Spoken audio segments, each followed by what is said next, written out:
Assalamu alaikum wa rahmatullahi ta'ala wa barakatuhu. Bienvenue sur RDS TV. Nous sommes di len sante ku nek sa tour ak sa sante. Merci de nous avoir choisi encore ce samedi. Ensemble pour une heure d'émission en Guinée. La Guinée, notre voisin, notre voisine. En Guinée, le sifflement étourdissant des balles plongé dans le corps du peuple a remplacé la mélodie des belles chansons du Bembeya Jazz national. Le peuple est en colère, le peuple est en deuil parce qu'un homme veut garder le pouvoir. Il s'appelle Condé. Je ne vais même pas dire son prénom. Merci Marietou d'être là. Que veut le pouvoir si ce n'est répondre aux aspirations du peuple, le peuple souverain? Yoro a accepté d'être notre invité, il nous rejoint. Que vaut le pouvoir s'il est arraché et utilisé contre son peuple, son propre peuple? Lisa a l'habitude d'être avec nous, mais elle est toujours là. Que vaut le peuple sans le pouvoir, mais surtout, que veut le pouvoir s'il faut tituber sur le sang des fils des autres pour vivre dans l'opulence avec les siens? Amadou Traoré a l'habitude d'être avec nous, un de nos animateurs. Que veut le pouvoir dans ce bas monde si ce n'est, et c'est surtout, et encore surtout, si c'est pour nous donner une clé des 7 portes de l'enfer à l'au-delà. L'Afrique est devenue folle de ces chefs d'État devenus fous et qui sont dans tous leurs États. Lan la ñu def ñun Afrique, lan la ñu def pour mériter lii? Lu ñu def yàlla pour mériter de tels chefs d'État qui tuent leur peuple, rendi nit pour toog pouvoir. Fu ñuy jëm. Après avoir modifié le processus électoral à son image, je dis bien à son image, parce qu'il n'y a jamais de fumée sans feu,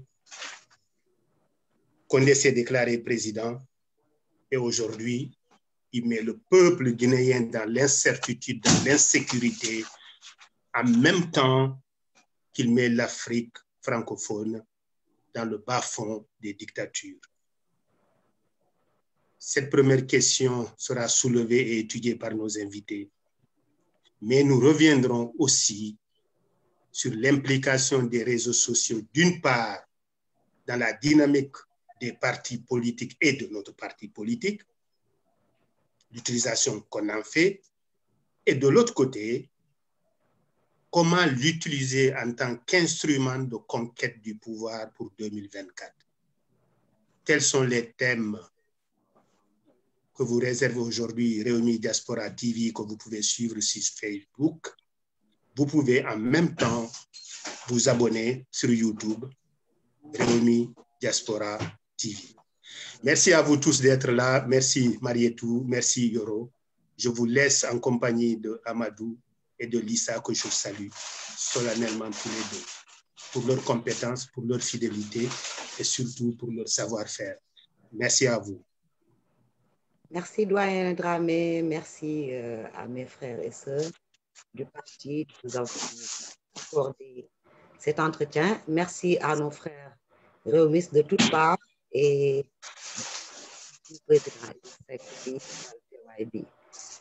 Marietou, je vois que le doyen Dramé ne t'a pas présenté.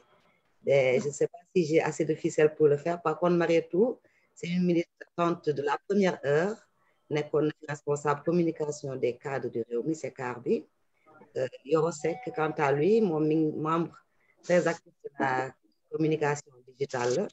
Donc, on a un plateau assez fourni pour pouvoir parler de l'actualité. Alors, Amadou Traoré, qui est mon collègue dans les questionnaires, et Zia Boubar également, on va prendre quand même le départ rapidement, n'est-ce pas, Marietou? On va commencer, comme le dit Moustapha Dramé, on va commencer par la situation guinéenne. Dañu jël wolofal tuuti pour ñëpp mën si am accès. Léegi xam nga Alpha Condé déclaré nañ ko léegi officiellement président de la République par le CENI, n'est-ce pas?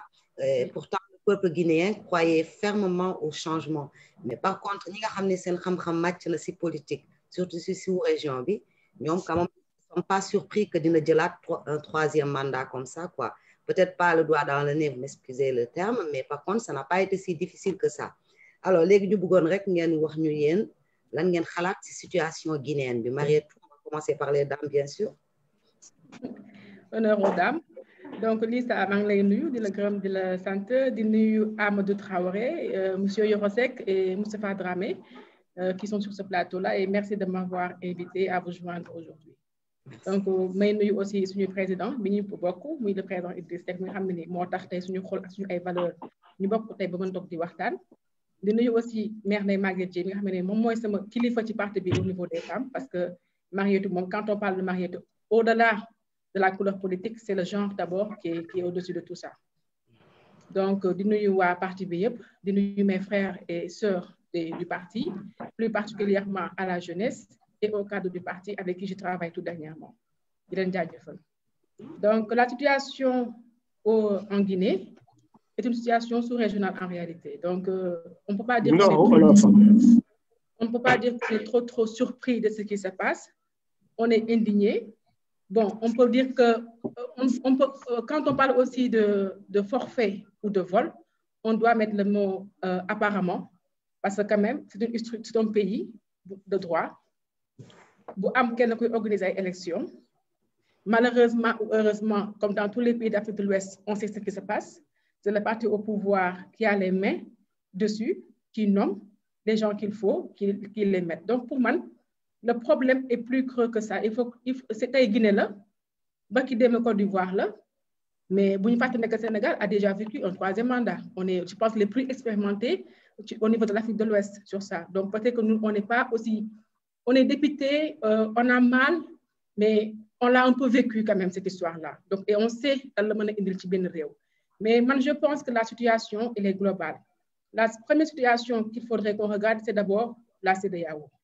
Parce que am nañ organisation bi nekk en place boo xam ne nii ñoo jàpp ne ñoom ñu fi nekkal ñun les pays africains de la sous-région de l'Afrique de l'Ouest et surtout les pays francophones ñun boo seetloo CEDEAO lu muy défendre c'est pas des chartes du ay clauses du ay textes ñun ñëpp xam nañ ne que la défense de la CEDEAO c'est juste des personnes des présidents. Nous, on est le peuple, donc on est le pouvoir. Madame, je me dis que tant qu'en Afrique, le peuple ne se dit pas que c'est lui le pouvoir. Ce n'est pas les présidents qu'on met à la tête. Ce n'est pas les ministres qui fonctionnent. C'est des gens qu'on paye pour être au pouvoir. Et ce n'est pas gratuit. Tant que nous, on n'est pas révolutionnaire dans nos têtes pour nous dire que c'est nous le pouvoir, c'est nous le peuple. Tout le monde ne peut pas être ministre et président, mais c'est nous que nous choisissons. Les choses seront toujours là où ils sont. Donc pour moi, c'est un problème de texte d'avant, pas d'après. C'est d'amont, pas de cité. Donc, bu ñu ñëwee ba ñuy egg ci élection ñu am un processus électoral lépp di dem ñëpp gëm a seen bët kenn waxul ñëpp noppi ba ñu egg ci cappaandaw bi dafay jafe loolu le retour en arrière et qui va payer les pots cassés c'est le peuple. Ça a toujours été le peuple, ce sera le peuple. Mais il est temps que le peuple africain xam ne que le pouvoir c'est lui, ce n'est pas les chefs d'État. Bu ñu eggee ci dimension boobu pour man da leen dépasse lu bëri da leen teg loo xam ne ni moom moo ñu gënal moom lañ bëgg. Parce qu'on est dans l'Afrique quand même, on est dans le continent le plus riche au monde. Et jusqu'à présent, on en est là à parler de mandat, à parler de candidature. Parce que nous, nous avons candidature, nous avons la troisième candidature, nous avons un troisième mandat. Et pour moi, c'est un problème. La troisième candidature dans un pays, il faut que nous ayons un troisième mandat. L'élection des troisième mandat. Donc pour moi, il est temps qu'on ait la CEDEAO des peuples, qu'on régisse encore les choses une nouvelle fois, qu'on dise les choses clairement et qu'on fasse comprendre à ces gens-là qui sont là et qu'on paye des millions pour être là où ils sont, qui sont là pour nous. Et c'est nous le peuple, le pouvoir, en réalité. Nous là, c'est ma gis-gis bu gàtt, en sachant que mënuñu ci gëwuma ne que mën nañ ci wax leneen lu loolu à part massawu ñu fa nekk massawu xale yi ci dee ñu xam ne ni ñun ay ndey lañ gis nañ li fa xew wóor na li ma jàpp mooy c'est des balles perdues parce que des enfants de 3 ans ne sont pas au front apparemment. Donc coono la boo xam ne nii daj nañ ko ñu nekkoon ci mouvement M23 nekkoon en ligne de mire xam nañ li may wax mais encore une fois le mal est profond il est très profond et du ma ne mu ngi ñëw ci ñun parce que dund nañ ko pare on est plus ou moins averti mais on est vraiment au milieu de toute la chose donc il faut qu'on revoie les choses au niveau de la CEDEAO. Merci beaucoup Marietou donc Yoro yaa ngi dégg Yoro ouvre ton micro par contre mi ngi dégg mi ngi voilà elle résume cette énième catastrophe de l'Afrique encore l'histoire des troisième mandats un continent aussi riche Yoro Seck Yoro bul fàtte ubbi sa micro parce qu'on va te passer la parole Yoro frère Yoro. Yoro dafa mel ni dafa am souci de connexion ndaxte son écran est figé. Un peu figé. Alors, dans comme tout à fait. Tra, tu vas enchaîner. Tout à fait, le temps que Yoro nous revienne par la suite. Donc, Marietou, désolé par rapport à ça. Déjà, salam alaikum, naka nga def, ñoo ngi jégalu. Xam nañ ni tey moom tu étais hyper occupé. Mais voilà, donc, gis situation bi fu mu tollu moo tax tu as voulu ñëw répondre présente. Donc, merci beaucoup. Léegi, dégg naa la lu nga expliquer, à savoir qu'en Afrique, franchement, on doit d'abord dire non si troisième candidature yi au lieu que ñu naan ñu bàyyi ba si cappaandaw gi ñëw di xeex troisième mandat yi donc man dama naan en Afrique surtout en Afrique de l'Ouest est-ce qu'on a par exemple benn feebar boobu mooy maladie troisième mandat yi pour lan suñu président yi mënuñoo dem à temps lan moo xew donc pour lan il s'accroche à faire les troisième mandats surtout ne nga problème de texte la texte yi ñoo leerul wala dañ ko war a réviser waat qu'est-ce qui se passe? C'est un pouvoir absolu qu'ils ont entre les mains. En Afrique de l'Ouest, en Afrique francophone, un président a toutes les cartes de ton pays entre les mains. Il peut faire ce qu'il veut tant qu'il est là. Il négocie même son départ. Même les présidents qui partent négocient leur départ pour mettre en place quelqu'un d'autre qui va gérer l'arrière, quoi. Madame Lundiap Senbok ou Lundiap en prison, et ainsi de suite. Donc, l'Afrique est riche de sa propre richesse, mais on met entre les mains de nos présidents des pouvoirs exorbitants. Mon yor justice, mon yor armée. Par exemple, on parle de la Guinée, par exemple. Mais Guinée, vous faites qu'on est que pour une élection, le président n'a pas le pouvoir absolu sur les bases militaires, sur ainsi de suite. Mais est-ce que nous avons réel dit? Donc, nous, c'est nos textes. On donne trop de pouvoir à nos présidents. C'est des gens aussi, pendant la campagne, souvent qui disent qu'ils vont diminuer certaines choses. Une fois qu'ils sont élus, on oublie tout et les peuples ne réagissent pas. Les gens disent que parfois les Africains ont les présidents qu'ils méritent. C'est choquant d'entendre ça. Mais au plus profond de nous, quand on y réfléchit aussi, qu'est-ce qu'on a fait pour ne pas l'avoir? Et tant que, en fait, la culture politique en Afrique aussi, parce que nous, on pense que c'est les acteurs politiques qui sont en train de faire la politique. Alors que la vie de tous les jours est politique. Dem marche ndugg sa loo togg sa añ de la politique parce que di nga toog réfléchir xool looy togg looy yóbbu looy denc looy yàq ainsi de suite ba ñëw tant que duñu xam ne que tout le monde est politique tout le monde vit la politique parce que da ngay nekk acteur di am ay plan d'action di am ay propositions mais ki koy subir mais lu muy subir politique la maintenant ki koy subir bu fekkee ne que moom xamu ne que lu muy subir da ci am wàll da ci am kàddu mais c'est dangereux c'est lui qui a la force c'est pas nous c'est les gens qui votent. C'est les gens qui ne sont pas des acteurs politiques, qui n'ont pas adhéré dans des partis politiques, qui n'ont pas de carte de membre. En réalité, c'est eux le pouvoir, ce n'est pas nous. Nous, on n'est pas nombreux. Seulement, nous, on a choisi d'avoir des activités politiques, d'avoir des propositions à donner, d'être là pour des gens, d'avoir un salaire, il faut mériter. Mais il y a le fait que nous voulons être leaders politiques. Parce qu'il faut que nous am. Mais tant qu'en Afrique, on dira que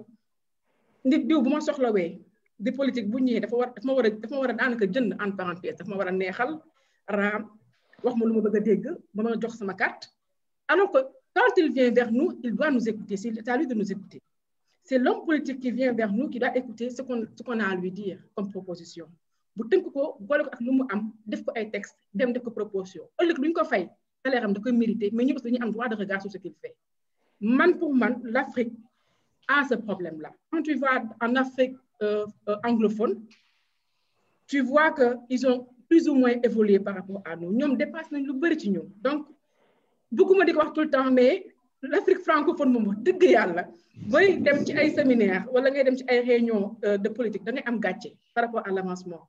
On ne comprend toujours pas ce que c'est que faire la politique. Ceux qui le font et qui le font bien, on les jette des pierres parce que naan bëgguñu dara xamuñu dara dem bay dugg ci loo xam ne dañ ca war a am te amoo ci dara amul njëriñ alors que kooku c'est la citoyenneté c'est la conscience citoyenne maintenant celui qui est là-bas xëy am lu dul jeex wax lu dul dëgg def politique kooku ngay jox cër tant que nag balance boobu lijjanti wuñ ko ñun au niveau des moyens jeunes et des jeunes xam ne que lii diñ ci am kàddu diñ ci am wàll ñii fa ñu nekk ñoo leen fa teg ils sont là pour nous pour notre avenir et l'avenir de nos enfants on sera toujours à cette Afrique-là où à chaque veille d'élection on a les mêmes problèmes. Tout à fait, Mariétou. Juste pour résumer un tout petit peu, à savoir que les politiciens donc, ne font pas 1% de la population presque partout si pays africains, mais ñoom ñooy tànkal dëkk bi yëpp. À savoir que tamit population bi ils ne prennent pas leurs responsabilités mënuñu fal li la ñu gën a mën mais ndaxte kenn ku ñëw ku la tegal programme expliquer la fu mu la bëgg a jëmee la plupart du temps toi tu penses par exemple mën nga récupérer benn 5 000 benn 10 000 benn 20 000 après tu vas par exemple galérer pendant 5 ans donc voire 7 ans en quelque sorte. Donc Lisa, tu voulais donc poser une question à Yoro. Apparemment il est avec nous balaa maa koy jël par la suite. Voilà Yoro da nga raté première question bi ñu bëggoon nga defal ñu benn analyse si situation guinéenne bi Mariétou a donné son avis sur la chose. Et donc, vraiment, c'est dommage pour un continent aussi riche. On est tout le temps en arrière à faire un troisième mandat, détournement, des trucs comme ça. C'est vraiment dommage. Nous pouvons Merci Lisa. Je suis désolé par rapport c'est le réseau qui était un peu instable là, mais je crois que maintenant c'est bon. Pour la Guinée wax dëgg yàlla bu ñu dee xool dañuy xam ne rek ba léegi Afrique ñu ngi am problème yi ñuy wax ay problème troisième mandat et ça c'est vraiment un problème donc li nga xamante ne dëgg-dëgg mooy problème bi ça vient de là c'est le fait que Alpha Condé ak fi ñu jaar ak moom pour qu'il soit président péripéties yooyu yëpp en 2010 tout le monde sait que entre le premier et le deuxième tour entre lui et Cellou Dalein il s'est passé beaucoup de mois. Et Cellou Dalein avait plus de 40% au premier tour et malgré ça, Alpha Condé a gagné ces élections-là. Toutes ces choses-là aujourd'hui font qu'en 2015, il a encore gagné ces élections. Ça lui faisait son deuxième normalement et dernier mandat. Toutes ces choses-là, ces péripéties, Alpha Condé jaar na ci opposition, tout son temps il l'a vécu en France. Je crois que waroon na tax sax moom que dans sa tête mu musa bañ a xalaat li nga xamante ne moom mooy def un troisième mandat. C'est vrai, ça c'est un problème. Mais parler de tout cela et ne pas parler de la Guinée, li nga xamante ne dëgg tamit am na fa entre les peuples et le reste, les peuples qui font 48% du peuple guinéen. Ensuite, c'est généralement des gens qui sont riches. Ne pas parler aussi de ça, c'est en réalité occulter le problème aussi. Le problème, pour moi, c'est le troisième mandat. Ça, on n'en disconvient pas. C'est le troisième mandat, c'est le mandat de trop un peu partout. Mais quand même, ne pas parler de l'ethnicisme au niveau de la Guinée, c'est aussi ne pas entrer au fond des problèmes. Et ça, c'est depuis Sékou Touré, Diallo Telli, etc. Donc, c'est un problème qui est encore vivant au niveau de la Guinée. De côté Bob dama japp ni Cellou c'est vrai, il a un peu rassuré les gens, mais joué ci rôle bi nga xamantene waron nako ci def. Et aussi, il faut qu'on le dise, Cellou il a fait des fautes politiques. Tu ne peux pas ne pas dire je ne suis pas d'accord pour un troisième mandat, je ne suis pas d'accord pour le référendum de 2016 et ensuite demander à tes partisans de ne pas aller s'inscrire sur une liste électorale, sur le fichier et revenir aller aux élections. Ça, c'est un problème. C'est-à-dire que s'il y a un problème en Guinée aujourd'hui, Cellou n'était pas d'accord, il devait se mettre en position de combat, en tout cas politiquement parlant. Je ne demande pas qu'il doit prendre des armes ou quoi, mais en tout cas politiquement parlant, il devait se mettre en position de combat depuis le référendum. Tout le monde savait que des élections organisées par Alpha Condé, mais c'est perdu. Des élections qu'il organise, il participe. Il ne va jamais organiser des élections pour les perdre face à un peuple. Excusez-moi d'insister là-dessus, mais c'est important en Guinée. C'est important. Donc, toutes ces choses-là font qu'aujourd'hui, c'est encore terrible. Mais si nous avons nous, au Sénégal, nous, souvenez-vous, le président Abdoulaye Wade a quitté le Sénégal, par jet privé, aéroport Dakar Yoff, de Guinée. Nous étions subi l'élection. Et ça a joué sur l'élection de 2019. le président Abdoulaye Wade bi muy ñëw Sénégal bi mu wàccee aéroport daf ni Macky Sall mënul yor réew mi na bàyyi suñu réew jox ñu doxal ko. Il avait un discours tellement guerrier, ça a fait peur. Il a amadoué tout le monde en appelant Sonko. Sonko est venu le voir, n'est-ce pas? Toutes ces choses-là, pour moi, en négociation, il faut toujours négocier en position de force. C'est ce que Maître Abdoulaye Wade a fait. Il ne négociait avec personne. Il disait à Macky Sall, si tu ne fais pas attention, je vais peser sur la balance. Et tout le monde sait que Wade peut le faire et il allait faire perdre Macky Sall. De ce fait, Macky Sall a lui activé ses leviers. Tout le monde sait que Macky Sall est Condé. Ce n'était pas ça. On se rappelle de la Gambie. Condé soutenait carrément Yaya Jammeh. Pendant ce temps-là, Macky Sall a tout fait pour que Jammeh quitte. Ça, il n'était pas en odeur de sainteté. Et si tu regardes autour d'Alpha Condé, je n'insiste pas, mais regarde les présidents qui sont autour de lui. Aujourd'hui, Ibeka n'est plus en Mali, mais il y avait Ibeka, il y avait Macky Sall. Tu vois, on retrouve encore cette ethnie-là. Ce n'est rien contre eux, c'est juste qu'on ne peut pas ne pas en parler aujourd'hui. Ce n'est pas possible. Donc, toutes ces choses-là font que Macky Sall et Condé, il n'y avait pas une odeur de sainteté entre les deux, mais malgré ça, c'est là-bas que les gens se sont retrouvés. Et c'est Alpha Condé qui nous le dit. Wade et Macky se sont parlé et c'était en Guinée. Loolu moo règle le problème. Quand Wade venait ici, mu ngi meloon ni gaynde gu yuuxu, mais dafa dem Guinée ñëw depuis lors Wade ne parle plus. Qu'est-ce qu'ils se sont dit? Et tout le monde sait que am na lu ñu waxante. Donc ces choses-là aussi, on dit OK, le troisième mandat jaaduwul nangam nangam, mais n'oublions pas que peut-être que j'ai envie de dire troisième mi-temps suñu match ñun la.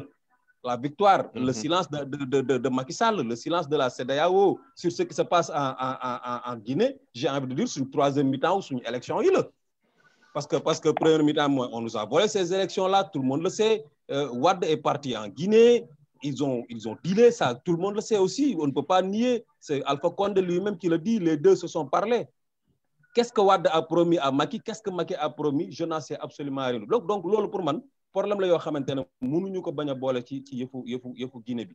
Mais quand même aujourd'hui, il faut que la CEDEAO, il faut que l'Union africaine quand même ñu wut ben je ne sais pas comment ñu ko woyé constitution bo xamantene da fay interdire un peu partout, si on reste dans le cadre de la CEDEAO de l'Afrique de l'Ouest par exemple, un peu partout le troisième mandat. Et que pour que cela puisse se faire, il faut nécessairement que nous ayons une organisation au niveau, en tout cas de l'Afrique de l'Ouest, qui va se charger d'organiser ces élections-là avec autorité. Comme ça, il n'y aura plus un président qui allait pouvoir revoir une constitution pour se représenter à un troisième mandat. Donc, lolo pour moi, les peuples maintenant, quand on dit que CEDEAO ou CEDEAO des présidents, la CEDEAO ne peut pas être que ça. Est-ce que nous le non, ce n'est pas les peuples africains, les peuples de la CEDEAO qui en ont décidé, non. C'est un syndicat tout simplement de président de la République.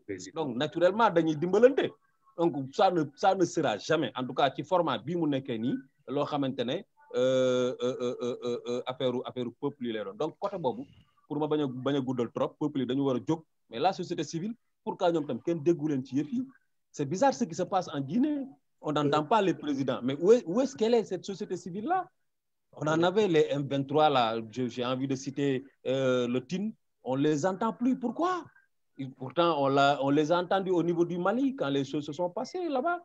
La CEDEAO était au Mali, aujourd'hui en Guinée. Bon, personnellement, peut-être que c'est moi qui ne les ai pas entendus. Peut-être qu'ils ont... En tout cas, bizarrement, je n'entends pas la société civile. Je ne sais pas maintenant pourquoi. Donc, toutes ces choses-là font que la Guinée, même, problème bu rëy la et malheureusement ak Guinée ni mu riche nga xamantene bo sané sax mu sax.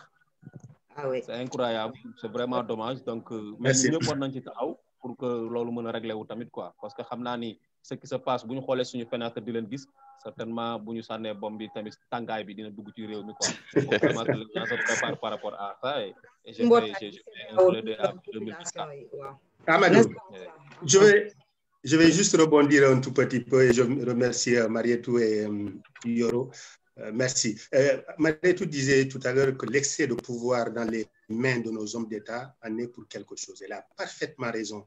Parce qu'en Afrique, dans la plupart des cas, on est dans des pouvoirs présidentialistes. Et dans ces pouvoirs présidentialistes, le Parlement et la Constitution appartiennent au président. Je ne dirais même pas appartiennent au chef d'État, ça appartient, parce que ce ne sont pas des chefs d'État, ce sont des présidents.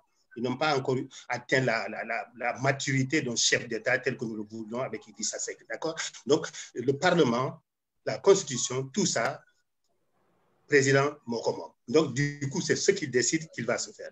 La deuxième chose, Yoro a parlé tout à l'heure de l'ethnisation qu'il ne faut pas oublier. C'est vrai que toute la campagne électorale et la période préélectorale était basée plus ou moins sur ethnisation. Si vous votez pour moi, c'est ceci. Si vous votez pour les autres, c'est ceci. Donc, la différenciation au niveau ethnique a beaucoup joué et les conséquences pourraient en être pas autrement que ethnique dans les prochains jours si on ne fait pas attention. Ensuite, Amadou a parlé du choix par rapport au programme plutôt qu'autre chose. Malheureusement, Amadou, le programme, c'est nous les intellectuels qui savons lire ce que nous lisons. Et d'ailleurs, tous les réunistes n'ont pas encore lu le programme du président Idrissa Seck, le meilleur programme du monde. D'ailleurs, moi, je le dis souvent. On n'a pas tous lu. Donc, les populations, elles votent sur commande. Elles votent sur commande. Qui m'a voté qui m'a jox xaalis ñom non la ñuy voter ñom programme c'est pas vraiment le problème. Alors du coup dans les 20 pays plus ou moins Afrique francophones, tous ont le virus. Tous ont le virus de ce je dirais même de la troisième candidature comme Nico Marietou doit avant d'arriver au troisième mandat. Mais la conséquence c'est toujours ce fameux troisième mandat, hélas, qui est un virus pour tous ces pays. Alors ce qui se passe c'est quoi? C'est que à part le président Issoufou et Buhari, qui sont des modèles aujourd'hui et qui ont dit correctement, ouvertement qu'ils n'en veulent pas de troisième mandat, on passe en Afrique partout, des putsch constitutionnels et des putsch militaires aux putsch constitutionnels. Donc, la constitution est devenue la bombe, en fait. C'est l'arme de guerre de ces présidents-là qui ne sont pas des chefs d'État, malheureusement, et c'est pour cette raison que partout, ceux qui sont dans le Conseil constitutionnel sont des amis. Il y en a même qui vont recruter ceux qui sont déjà retraités pour les faire revenir tel que Macky Sall. Finalement, la période des élections, la période des élections qui devrait être une période de l'expression de la souveraineté nationale est devenue des périodes de guerre. Tant en Afrique, on dit maintenant élection, on se prépare à la guerre, hélas. Tout à fait. Merci beaucoup, doyen. Donc, résumé bobu nonou amna solo. Donc, première partie bi. Mais maintenant, j'aimerais bien juste revenir un tout petit peu avec Yoro par rapport à l'UMOA. À savoir que, même doyen, vous l'avez bien souligné, que si on ne fait pas attention, problème ethnique, on risque de l'avoir au niveau du Sénégal. On a vu ce qui s'est passé, donc, c'est hyper grave.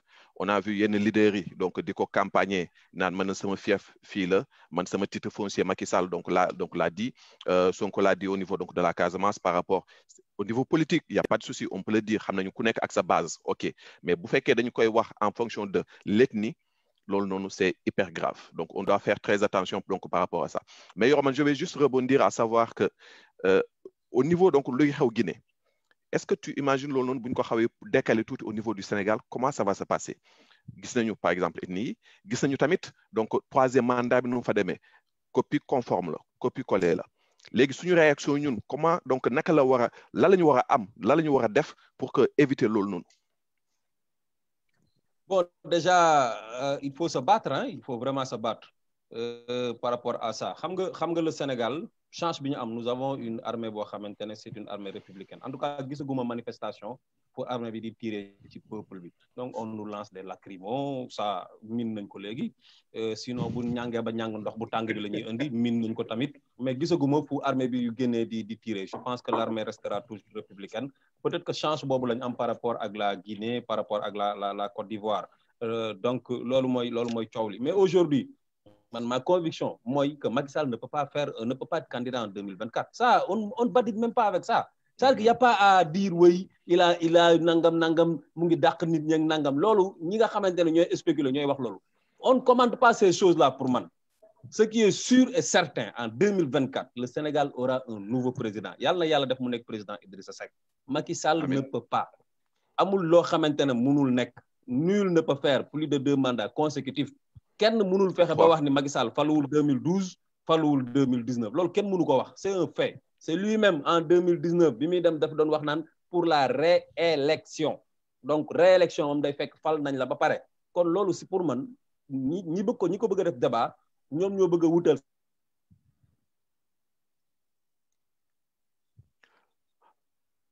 Yoro apparemment dafa am problème de connexion je sais pas si Macky Sall dégg na ko moo tax mu ko lu tëdd suñu kër yi rek nag di naan ndox. Il est là. loolu nag moom taxawaay la lu tëdd suñu kër yi rek di naan ndox wala def leneen mooy tax vraiment ñu naan ay dañuy loolu dafay am. il faut déjà ñu won ko ci Macky Sall ci taxawaay bi mais il faut que ñu wone ko ñëpp. te loolu waaw loolu tamit il faut que leaders yi ñoom ñoo ci jiitu. leaders yi ñoom ñoo ci war a jiitu ci taxawaay boobu noonu donc les leaders doivent être là mais la jeunesse aussi la jeunesse doit être là. N'oublions pas qu'en 2012 en 2011 Macky Sall était avec nous. Il sait de quoi nous sommes capables. Il le sait. Il sait comment on a fait pour que M23 am. Il sait comment on a fait pour que yëf yi réussir. Donc soo xoolee bi mu faloo ba léegi pratiquement loolu yëpp fi gars yi daan jaar yëpp boo xoolee Macky Sall daf ko dagg. Parce que il a compris foofu la nekkoon ak gars yi quand il est venu il a mis pratiquement les patrons de presse bugguma tooñ kenn dans sa poche. On sait de quoi on parle. En 2011 on savait pour rien, les gens disaient que fii mu ngi lii fii mu ngi lële pour que ñeneen nanga pour ne pas dire beaucoup de choses, mais quand même loolu il le comprend. Mais aujourd'hui à nous de nous organiser. Nous avons encore les moyens de le faire. Les réseaux sociaux sont là. Macky Sall n'y peut rien. C'est lui qui disait que la magie du clic va xawma lan la nu ko fric yooyu mooy yi nga xamante ne moom il faut qu'on l'utilise à fond. Il faut qu'on l'utilise à fond. Ñu am ci taxawaay boo xamante ne Sénégal du Guinée, Sénégal du Mali, Sénégal du Côte d'Ivoire. Et ça, Macky Sall le sait très bien. Nous allons faire face comme nous l'avions fait contre Abdoulaye Wade. Ma conviction ferme nag personnellement, mooy Macky Sall dans sa tête, il n'a pas l'intention de faire une troisième candidature pour parler comme Mariette. Ça, c'est ma conviction profonde pour moi. Il est en train de voir autre chose. Li muy lijjanti du ça après du nekk candidat mais ay arrière am laa jàpp ni ci loolu la nekk waaye du ay candidature waa ji doyal na saa yi dafa sonn yow tamit réew mi ni mu mettee quand même il est fatigué. Merci beaucoup Yoro. Donc bien sûr, donc avant may jox Lissa donc parole bi Yoro, tout à l'heure tu as souligné benn affaire tamit à savoir Laye Wade lu tax mu dem Guinée dem na ba ñëwaat commencé woon na taf yëngal Cellou tamit commettre na erreur à savoir commencement bi dafa ne bu kenn inscrire par la suite moom mu dem élection ndaxte ñun nag au niveau du Sénégal yaakaar naa ni erreur yooyu noonu bu ñu dal am nañu problème fichier électoral donc balaa ñoo dem campagne wala balaa ñoo dem élection wala balaa ñoo dem fu ne nañu lijjanti suñu fichier électoral tamit loolu transition bu dawloon Lissa. Très bien. Ce qui m'a marqué sur l'intervention de Yoro, c'est où se trouve la société civile. Et dama ragal ñoom jaan bi leen mat dama ragal mu mat 2024 parce que depuis lors benn groupe d'individus yoo xam ne maanaam il n'existe plus quoi et c'est effrayant xamuñu nag lan moo ko indi dafa mel dañ leen dóor ay paracétamol. Bon, comme on ne refait pas le monde, on est là Macky xam naa doyalul man à mon avis dina toogaat sonal ñu tuuti mais on va quand même progresser. Parce que dañuy dem léegi tey si utilisation réseaux sociaux yi Marietou on va parler de l'avènement bu réseaux sociaux yi commencé voilà di bokk si guerre politique bi di bokk si problème politique yi ak avènement politique yi donc ñu ne donc léegi réseaux sociaux yooyu nu ñu koy utiliser massivement tax na professionnel politique yëpp ñi ngi si daal ñi ngi si biir à fond yéen xam ngeen si dara ñun xam nañ si dara on est là-dedans. Alors donc ñu gis na bu élection yi commencé militant Cellou Dalein ñoom dañoo gaawantu génne premier résultat yi Cellou Dalein de son côté moom naka la def mu jël résultat yooyu il s'est autoproclamé vainqueur voilà. D'un autre côté le CENI jël résultat centre yi nga xam ni c'est favorable à Condé publier ko donc vous voyez ñu bëggoon xam lu tax léegi ces réseaux sociaux là dafa nekk benn arme bu utile mais en même temps benn arme bu dangereuse quand même hein, pour la vie politique des États. Lisa pour man réseaux sociaux yi ils ne peuvent qu'être utiles li ci dangereux ñun nit ñi ñoo ko ci def. Mais moom bu muy jóg il ne peut être que utile parce que vous avez parlé de l'exemple de Cellou Diallo qui a eu la chance d'être à la nouvelle technologie en 2020 bu jënd ay tablettes am fexe ba dans chaque centre de vote dans chaque bureau de vote mu am fa 2 tablettes avec wifi boo xam ne nii dépendrul ci wifi Guinée je sais pas comment il a fait ça mais c'est ce qui se dit c'est ce qui a été publié et il a réussi Ça veut dire que les résultats qu'il a, et puis il a été assez intelligent pour envoyer les résultats qu'il a en photo. C'est les PV qu'il envoie, ce n'est pas des compilations de chiffres. Il envoie les PV et tous les présidents Union africaine, CEDEAO, après les informations qu'on a eues. Donc, moi, il a été assez intelligent, il a su utiliser les réseaux sociaux comme il le faut. Il sait ce qu'il allait venir. Maintenant, de l'autre côté, on parle du président Condé, de l'ancien président Condé. Moi, jusqu'à preuve du contraire, je dis l'ancien président Condé, parce que l'exemple que j'ai, c'est au Mali. Pas parce qu'on passe président qu'on reste président. Pas parce qu'on a volé des élections qu'on va rester. Et je reviens encore sur le poids du peuple par rapport à ces gens-là. Ce n'est pas les politiciens qui doivent être au devant. On l'a déjà essayé, Les politiciens, ils doivent conscientiser le peuple, d'accord? Ils doivent les éveiller, mais ce n'est pas justement eux qui doivent être au front. C'est le peuple. Le peuple doit souffrir comme les politiciens qui sont dans le peuple, mais qui sont minimes et pas nombreux. Donc, mais c'est une bureau pour me confronter les résultats, pour me compte de gagner, de faire bureau de vote bi wala stand de vote bi dañoo am 18 ou 20 PV yoo xam ne ni baaxul maanaam pour mu sàcc il faut mu éliminer dafay éliminer ay PV yu baaxul sauf que ces PV là bu ñu ko confronté on a vu que PV yi photo yónnee ko mu officiel ak ñoom ñi jot bokkul sax daanaka donc c'est flagrant donc li xaw a bon ci réseaux sociaux ñun ñoo ko ci def moom ñëwul ak bon dafa ñëw sont plus indispensables actuellement dans le monde où on vit. La technologie là des réseaux sociaux, tout le monde en a besoin, le commercial, l'économie, le politique, ainsi de suite. Maintenant, qu'est-ce que nous, politiques, on en fait pour qu'après, c'est mauvais. Je pense que c'est ça qui est profond, c'est ça qu'il faut qu'on regarde. Les gens qui veulent y aller sans les réseaux sociaux ne sera pas dans la partie. C'est évident. Ce n'est plus possible. En 2020, tu fais avec, tu es dedans, tu fais sans, tu n'es plus connu. C'est ça la réalité. Je pense que nous, comment on peut l'utiliser pour nous gagner. Parce que nous, pour gagner.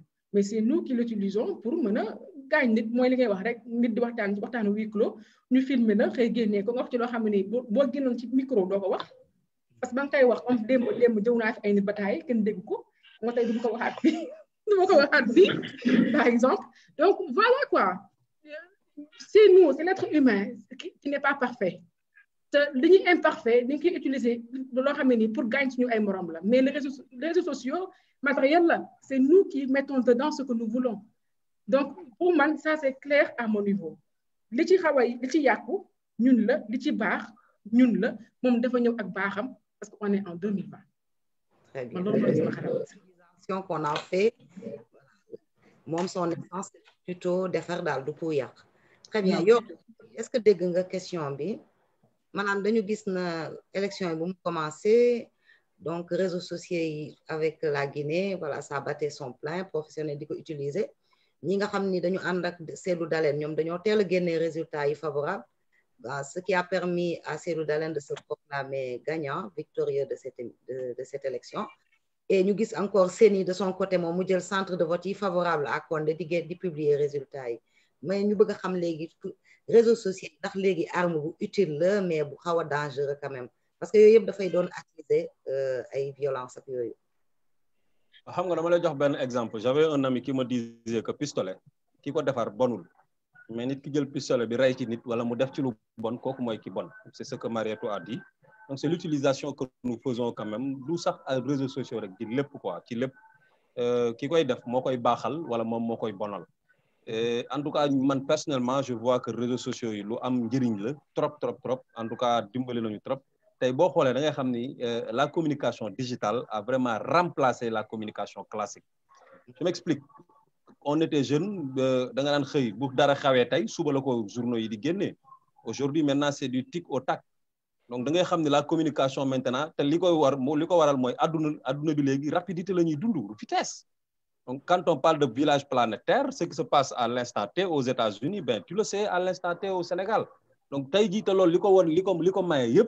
c'est l'Internet pour gagner ko yatal, etc. Momo indi lolu kon man dama japp ni rek réseaux sociaux yi kon lu bax la surtout pour ñun ñi nga xamantene ñun ñoy def politique nga xamantene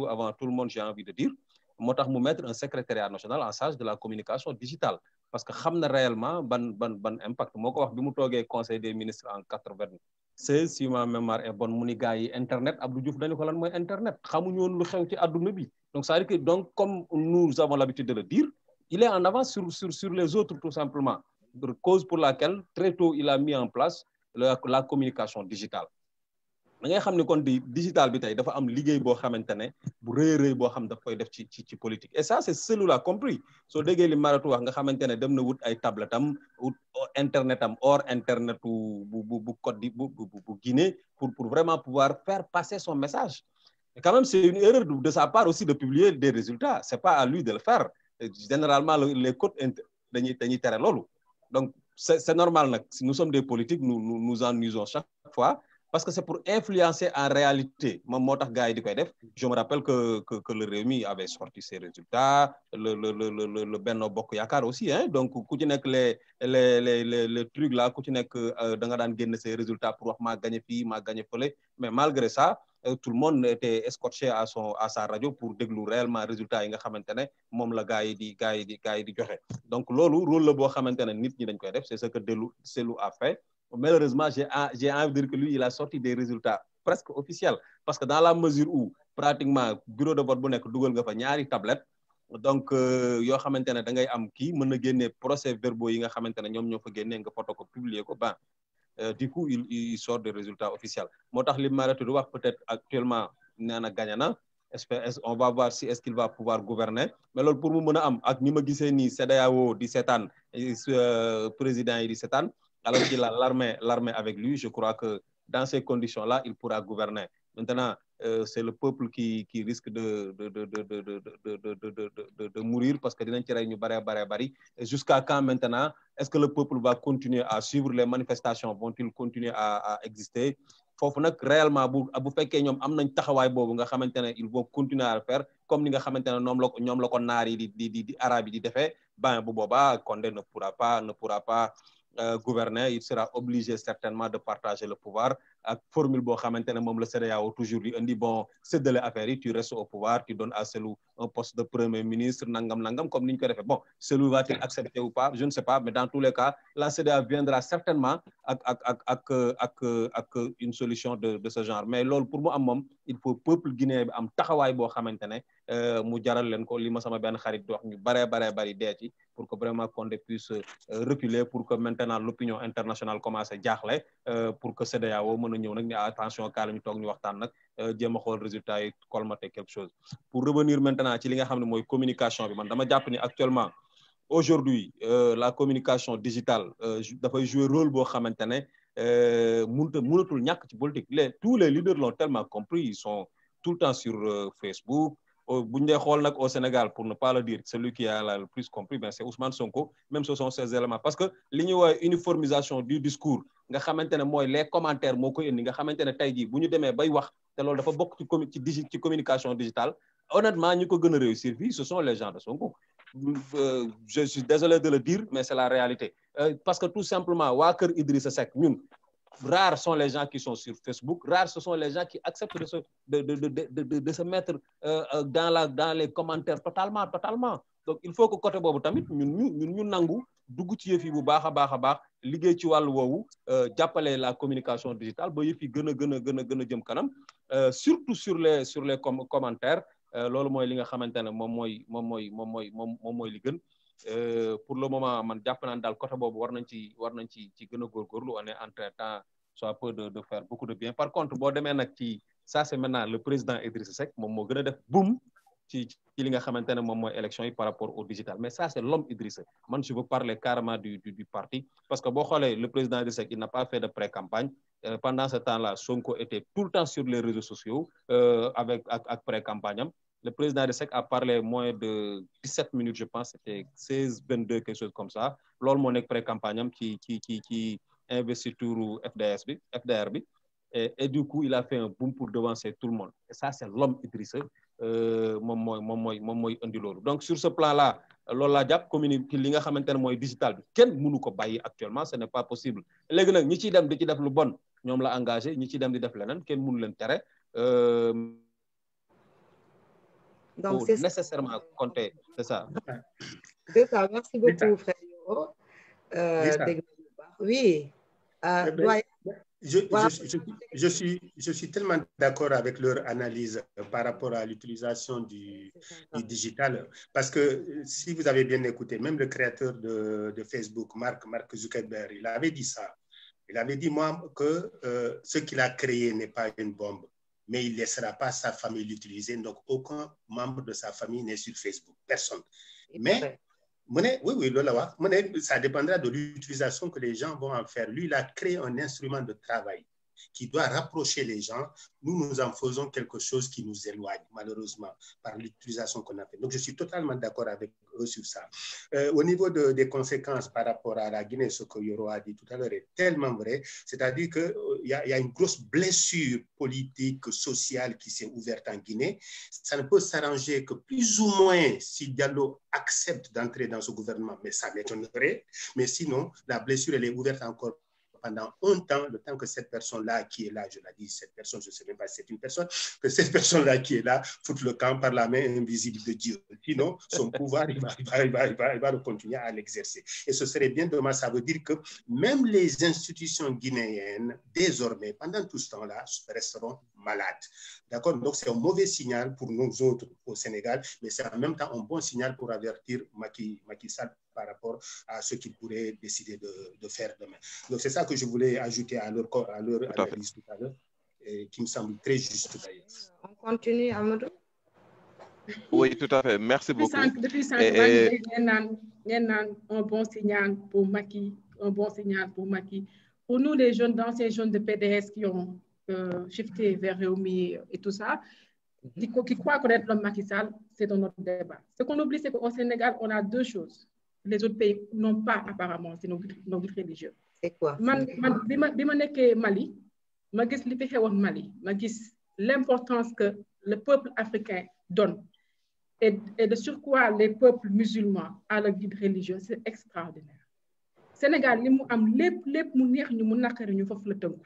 Guide religieux nag, c'est de tout bord, que ce soit chez les musulmans ou chez les catholiques. Le peuple africain dafa am écoute ci foofu. Te Guinée amul chance boobu. Guinée waaso dafa ëpp doole. Parce que waaso bi ñuy wax Guinée, jéem nañ ko soulever ba tàyyi Sénégal, du def 24 heures wala 48 heures, du jàll, mënul dem.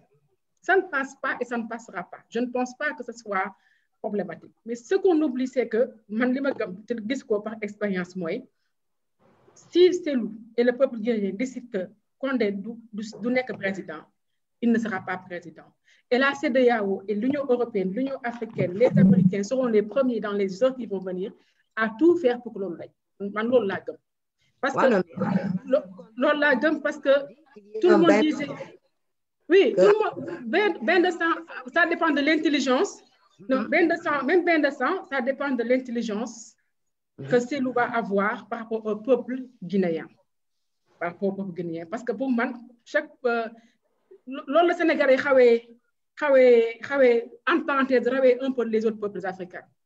Nous, quand on était au niveau du M23, nous avons fait des costumes, dem ci bureau yi 14 heures mu jotee ñu bind note demande génn nga may ñu génn suñu ay basket dem taxaw buntu place de l'Obélisque.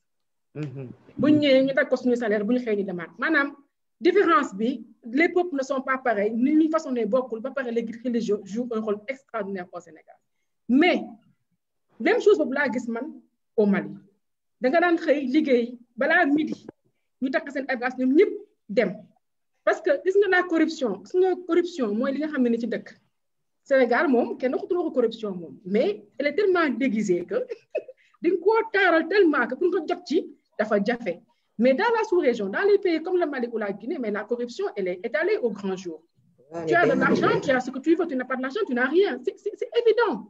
Gis nga loolu bu ci dëkkalee sa dëkk sa peuple au fur des années ñuy dem yow yaay créé loo xam ne seen xol dara du ci nekkati tu dul dee wala dund. C'est un choix. Dama gëm ne que Guinée Condé mii ma gis day dem. Il n'y aura pas besoin de faire tout ce tralala pour man dafay dem. On parle des gens de la société civile. Moi, je les ai vus quand même pendant 2 ou 3 jours sur les plateaux télé avant ñuy dem élection yi. Mais ce qui s'est passé en Guinée est un peu particulier. Parce que quand bi ñuy dem élection dañoo waxtaan ñoom ñëpp de l'opposition pour dire qu'ils n'auront pas à ces élections. On est d'accord. Mais Cellou était mooy li ñu daloon ñun bi ñuy dem pré-campagne en 2012 ñi gore ci yooyu jamono ñi nga xam ne nii moom as ngor dafa nekk ci ñoom nekk ay njiit ils sont partis place de l'indépendance taxaw fa campagne ñu mais ki nga xam ne nii moom as ngor dafa nekku ci moom dafa rocceeku def la muy def. mi Macky Sall. kooku nu mu tudd nga ne Djumbory parce que moi il y a des noms que je capte plus maintenant. Djumbory kor Marième Faye Sall. ayum po xaw ma boobu dugg waaw kooku daal loolu ko tàggat na ni ngi noonu rek waaw donc voilà mais xool nga fi ñu jëmale tey mais Macky Sall moo la gën a parce que les gens parlent d'une troisième candidature ils n'en parlent pas mais même une prolongation de mandat c'est une troisième candidature hein. Les gens n'en parlent pas mais les gens voient venir ça même une prolongation de mandat est une troisième candidature c'est un forfait mais ba boobu ñu ci mais encore une fois je le maintiens je le dis en Afrique de l'Ouest dans les pays francophones de l'Afrique de l'Ouest, tant que les peuples, ils sont là pour eux, pour leur devenir et le devenir de leurs enfants. Pas que les politiciens, ni les moutiers. Les politiciens, ils n'ont que leur programme. Ils n'ont que leur vision. Si on les force à aller chercher des moyens ailleurs, moins corruption. Parce que même leurs moyens doivent venir du peuple en réalité.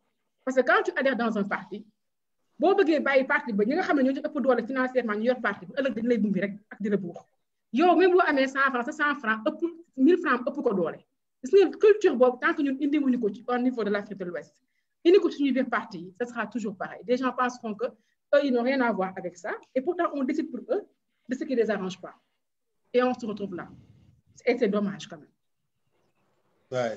Amadou, il y a Amadou, 2 minutes. Il y a quelque chose que Yoro a développé tout à l'heure. Par contre, wow, donc grand nga accéléré tout ndaxte time bi xaw nañoo cinq tuuti. Vas-y. Juste 2 points là rek. Oui, parce que dans 10 minutes 15 minutes. Il avait développé quelque chose. Man tamit cri d'alarme là yoyu en ce qui concerne Rewmi. J'ai comme l'impression que les Rewmi sont frileux dans l'utilisation du digital, de nous partager dara. On est sur les WhatsApp, on reproduit les mêmes informations partout. Mais il y a des choses qui sont très, très importantes. Des messages, on doit les répéter et qui sont intéressants pour le président, on ne le fait pas. Ou pour le parti, on ne le fait pas. Donc, on est toujours entre nous, et on ne partage pas, contrairement à ce qu'il a dit au gars de Sonko. Et la culture de la personnalité. Hein? Sonko, en une année, il est devenu une personnalité presque incontournable médiatiquement parlant. Et pourtant, il n'a pas cette densité politique que notre leader a. Mais qu'est-ce que nous attendons, nous, Rewmis, pour nous y mettre? Pour nous y mettre si nous avons la même ambition. Il faudrait qu'on se réveille, il faudrait qu'on se donne la main dans la main et qu'on partage ce qui est intéressant pour nous et qu'on soit moins frileux. Tu appuies sur quelque chose pour que tu aimes. Mais si tu aimes, fais aimer aux autres. Mais qui sont les Rewmistes? Voilà. Qui sont les Rewmistes? Ils sont là depuis quand, les Rewmistes? Le contexte, qu'est-ce que pour moi, les Rewmistes, tous ceux qui se disent Rewmistes et qui adorent, enfin, qui sont derrière Idrissa Seck. Pour moi, ils sont là depuis quand? Ils sont là depuis quand dans l'arène politique? Non, mais là, est-ce que la durée a été Je comprends la question de Mariétou. Je pense que Yoro va comprendre le fil conducteur. Tu sais, le contexte. Non, c'est une réalité. Tout le monde pense que telle personne a plus de points que nous par rapport à la communication digitale parce que moi, je fais partie des gens qui croient que c'est tout à fait faux. Il a fallu d'un seul mois de pré-campagne au niveau des cadres et des jeunes du parti pour qu'on voit que cette personne-là dont on parle pendant des années n'est absolument rien du tout. Rien du tout. Et c'est par la communication digitale. Vous nous voyez aussi dire sur 15 ans ou 20 ans, c'est des personnes qui sont responsables, ils ont plus de 35 ans, 40 ans. C'est une réalité. Sonko, j'ai finalement dit le nom, quoi. Oui. Il est là depuis 4 ans, ou 4 ans, 5 ans, je ne sais pas. Il est là à l'avènement de WhatsApp, de Facebook, de Twitter, de tout cela, de ce qui est fluide, voilà. Mais nous, nous avons lead. Moi, je pense que le contexte il est important. Peut-être que nous tombons là. En interne dans le parti aussi, nous tombons. Non, en interne dans le parti, nous tombons aussi. En interne dans le parti, nous tombons des failles. Parce que qui dit communication aussi dit jonction de communication. C'est communication orale, écrite, digitale, et ainsi de suite. Donc, jonction bobu, moi, même si vous voulez travailler, si vous avez les compétences, si vous avez le matériel nécessaire, il y a donc, pour moi aussi, vous nous faites l'ol. Sonko, il a les jeunes, il a à peu près les jeunes étudiants et ainsi de suite. On lui a pris les 2/3 pendant la pré-campagne parce que c'est des gens qui croyaient que Sonko était voilà. Mais quand on les a montré le programme 1, 3, 15, 47, ils ont su que c'était des blabla. Maintenant, on est à une année après les élections. Dans le parti Réumi, on a des responsables qui ont plus de 40 ans qui ne vont pas s'attarder sur certaines choses, mais qui sont très réactifs aux besoins à temps réel. Ça, nous ne l'oublions pas. Maintenant, ma proposition, moi, comment nous, on peut faire pour que le contexte qu'on a, nous, à savoir qu'on a une population assez, pas trop jeune par rapport à la nouvelle technologie, comment on va faire pour les ramener à l'âge actuel de la nouvelle technologie pour nous ramener qu'on a besoin d'eux sur les réseaux sociaux. Pour moi, c'est là le problème. Mais quand même, la comparaison, pour moi, on peut le diluer un peu, parce que quand même, le contexte est beaucoup. Merci beaucoup. Allez-y, Yoro, après Modilat, vas-y, allez-y. À peu près, je suis d'accord, je comprends ce que Marietou dit, je comprends très bien ce qu'elle est en train de dire. Mon problème aujourd'hui, c'est qu'avec les primo-votants, on risque d'avoir des problèmes, parce que les primo-votants, pratiquement, ne connaissent pas l'histoire du président Idrissa Seck. Ils sont sur Facebook. Et ces gens-là, ils comptent les vues, ils comptent les likes, ils comptent les commentaires. C'est là où se trouve le problème à notre niveau. Je sais qu'aujourd'hui, le Réumi a fait 15 ans, voire 16 ans de présence. C'est pas encore évident. C'est pas encore toujours évident que les gens continuent d'avoir cette même énergie-là. Ce n'est pas possible. On comprend ça. Mais quand même, avons-nous failli à ne pas renouveler peut-être notre personnel? Je ne sais pas. En tout cas, au niveau des étudiants, pourquoi? Qu'est-ce qui se passe? Avons-nous renouvelé là-bas? Au niveau de la jeunesse, qu'est-ce qui se passe? Donc, ces choses-là doivent bouger parce que tout simplement, les primo-votants aujourd'hui, ils sont importants. C'est un nombre, les primo-votants. Et ils sont sur Facebook. C'est des 2.0 tout simplement. Et ces gens-là, ils ne regardent que les likes. Ils disent que oui, qui m'ont commentaire, qui m'ont j'aime, qui m'ont vu. Ça, c'est ça le problème qu'il faut résoudre. Je suis d'accord avec ce que Marietou dit, mais quand même, ce problème-là aussi, nous devons essayer de trouver une solution à ça. Merci beaucoup. Donc, Yoro Lunga dafa am solo. Man, aujourd'hui, je suis un peu partagé. Donc, du moment où communication digitale lu ñuy def xam naa ko, mais en plus am na nga xamante tamit sax dama doon bàyyi yow nga développé ko. C'est vrai, Marietou tamit l'a bien expliqué. On ne peut pas avoir ben leader bu nga xamantene il a compris bien avant tout le monde ba nga xamantene dafa nommer ben secrétariat juste pour la communication digitale ndaxte xam na ni communication donc du ma ne par exemple benen bi deena donc archaïque na ainsi de suite, non, mais quand même tout se rapporte maintenant au digital. Donc il l'a bien compris et fort longtemps mu jox ñu lenge yi te ñu koy doxal comme il se doit. Marietou donc l'a bien dit tout à l'heure, mais sauf que dafa am lu nga xamantene mooy suñu réalité. Yoro, tu viens de le dire, à savoir comment s'y mettre maintenant de telle sorte que ñu uniformiser yenn communication yi, ñu def de telle sorte que ñu restructurer waat ñu nga xamantene ñoom la ñu war a dénk yenn action yi, ñoom ñoo war a def yenn démarche yi nii. Parce que Marietou wax nga ko, ñenn ñi am nañu 35 ans 40 ans 45 ans. Du question de ils ne sont plus donc aptes à gérer, non, au contraire, à l'instant T, ils sont là. Mais les primo-votants, ñom xoluñu lool nonu. Ñom xamuñu sax lu dëkk di rire la plupart du temps. Donc on doit aller les chercher là où ils sont. Là ils sont fan la moy ci réseaux sociaux yi. Légui nak comment par exemple ñooñu am 30 ans, 35 ans, 40 ans di ñëw fekk ci primo-votants yi. Lool moy suñu problème actuellement réellement. Lan moy par exemple solution bi pour que ñooñu ñu dem jëli leen. Grand Moustapha dégg naa la léegi wax nga par exemple comment ça s'appelle encore, le culte donc de la personnalité. Loolu nañu def de tout de telle sorte que waji koy def ñu woné ni réellement que waji ni donc n'est pas la solution. Waji ni nekkul nit ku nga xamantene donc mom lañu wara tek ci bop réew mi, ndaxte franchement ku nga xamantene mu ngi koy def, il ne mérite pas d'être président à un moment donné. Ndaxte loolu du réalité, loolu fiction la. Té suñu primo votants yi, ils ne le savent pas. Ils ne le savent pas du tout. Franchement, on a besoin donc d'aide par rapport à ça. donc nekkul benn cri du cœur nekkul par exemple dañuy woote au secours ainsi de suite au contraire ndax tey dernier sondage yu mujjee génn yëpp en dehors de Macky Sall donc c'est le Rewmi qui est devant et très largement par rapport au nombre de retweets ainsi de suite et te loolu ñu ngi si jaajëfal bu baax communication digitale mais ba léegi nii on a besoin que tout le monde jàpp si loolu kese la donc yow loolu nga doon expliquer donc du damay jàll donc si ndaxte temps bi mu ngi xaw a tënk tuuti xam nañu par exemple rôle communication donc digitale xam nañu par exemple rôle médias sociaux yëpp sans exception léegi nag ñun ñi lan la ñu war a def ba nga xamante ne la plus grande partie c'est réew mi lay bokk lan mooy solution bi loolu noonu Marietou wax nga ko dénoncé nañ loolu mais léegi lan mooy solution bi réelle pour que ñun ñëpp bokk si c'est quoi exactement?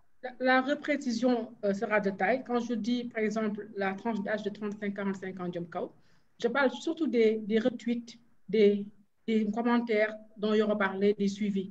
Ce n'est pas des gens qui, forcément, digital, qui vont se prendre, qui vont avoir le temps nécessaire ou bien, c'est pas comme les étudiants ou bien les jeunes d'aujourd'hui, c'est live, c'est dans les tweets, dans les Instagram ou dans les commentaires. C'est ça que je voulais dire. Madame, le fait qu'on ait fait 15 ans de carrière ou 20 ans de carrière veut dire qu'on a parmi nous la moitié de notre personnel, de notre âge, beaucoup d'âge et il faut le considérer.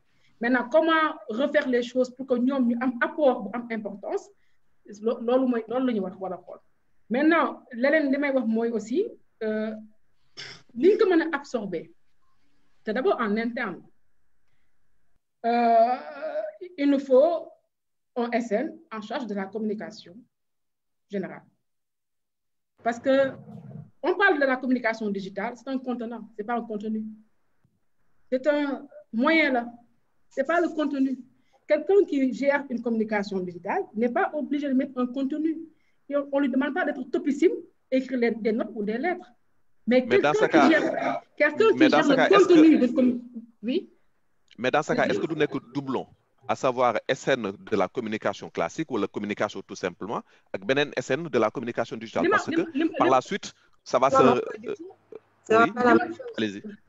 C'est pas du tout la même chose. C'est pas la même chose. Dans la communication générale, on trouve la communication orale, la communication écrite, la communication digitale, la presse, ainsi de suite. Tout ça sont des démembrements de la communication normale.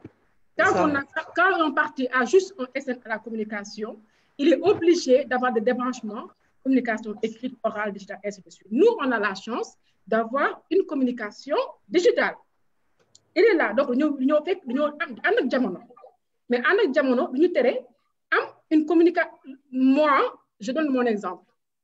Quand la SECAR gère une communication, moi, je ne gère pas le contenant. Je ne suis pas un professionnel de la communication digitale. Je ne suis pas un professionnel de l'ère de Facebook, Twitter, les accès, les moyens, comment faire rapidement, et ainsi de suite, ainsi de suite. Il y a des gens qui sont peut-être habilités à cela. Mais je peux me permettre d'avoir un contenu. Le contenu vient de moi et on me gère le contenant avec des branchements. Là, je vais expliquer. C'est un... Pour moi, ni quoi, il faut avoir un problème. Mourou warou un problème parce que ce sera un contenu. Un contenu et un contenant. Ça veut dire que la personne qui gère la communication générale, il doit forcément être quelqu'un qui est professionnel de la communication. Comme l'a été Jean beaucoup, qui le gérait bien parce qu'il est un professionnel dedans. Quand on a eu des porte-paroles qui sont des professionnels de la communication, on a vu le parce qu'ils sont des professionnels de ce domaine-là. Ça, c'est le contenu. Mais dans chaque SN, on a des gens qui sont bien cotés en communication.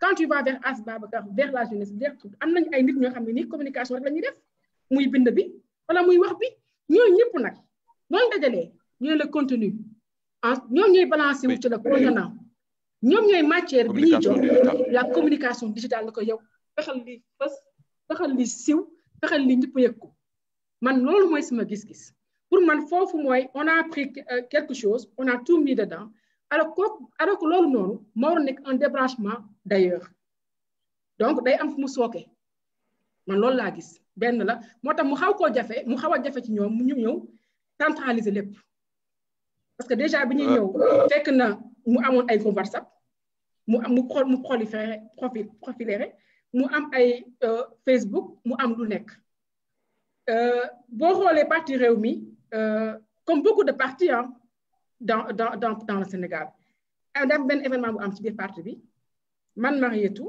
damay jël événement bi je réécris selon nu ma arrangé et je poste Yoro la prend écrit selon nu mu ko bëggee mu posté ainsi de suite ainsi de suite donc on donne une même information d'une différente manière pour moi c'est pas la bonne chose pour moi c'est pas la bonne manière on doit avoir le contenu maanaam des personnes qui ne gèrent que ça voici ce que le parti veut dire génnee nañ ko chacun reprend ce lien là en fait son propre lien de ce fait on ne peut pas li Yoro wax Yoro li nga wax c'est faux c'est vrai c'est faux c'est vrai mooy tout le monde pense que la personne là dont on parle a plus de tweets ou plus de likes ou plus de... En réalité, il n'a pas plus. Il a juste mis tout sur un canal.